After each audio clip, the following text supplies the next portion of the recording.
Today we're going to be replacing the throttle position sensor on a 95 Pontiac Grand Am. Should be very similar for many other GM products. This is a 3.1 liter V6 engine. Up here we've got quite a few different sensors. Up in here there's the intake air temperature.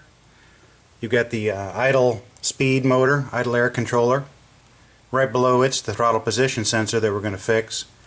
Here's a PVC input air breather tube. Right back there's the EGR valve.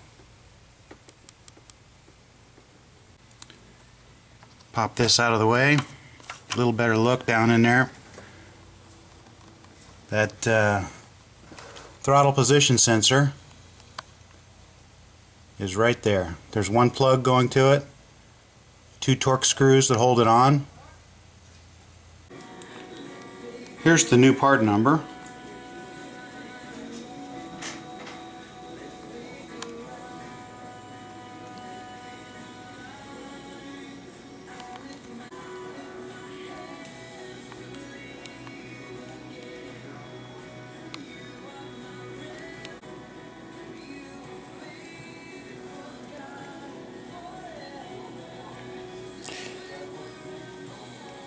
You notice it does have a flat spot right there. So it does go on in just one particular way, kind of like a knob for your heater fan.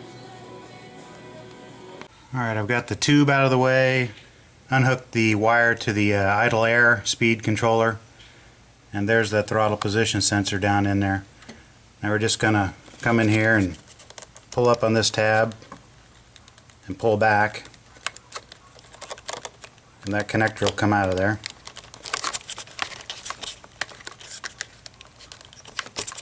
If I had two hands. Appears to be a T25 Torx.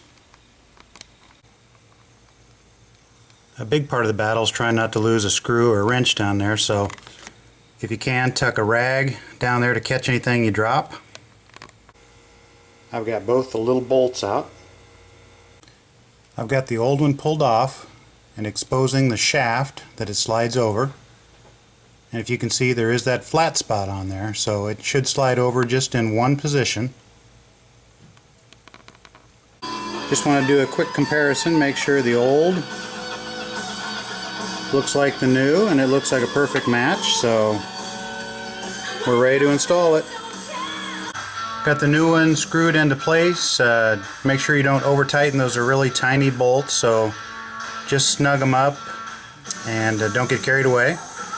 Then obviously you're going to plug it in, put this little hose back on, plug back in the idle airspeed controller there, idle air controller, and we'll see if it works.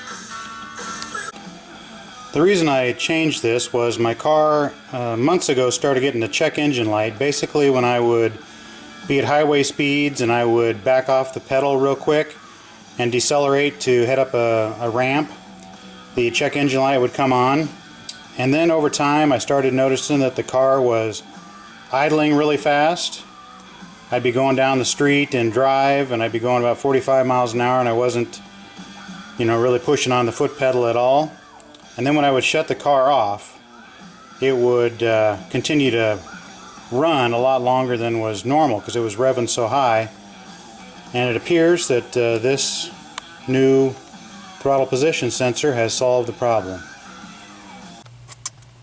My particular year or brand of Pontiac Grand Am did not have the pin so that I could jumper the two and get the diagnostic trouble codes to flash on the check engine light. That's kind of a pain. I don't know why GM would do this to me, but you need to jumper pins A and B to get the codes to flash. In my case, the B is if used, not used on my car.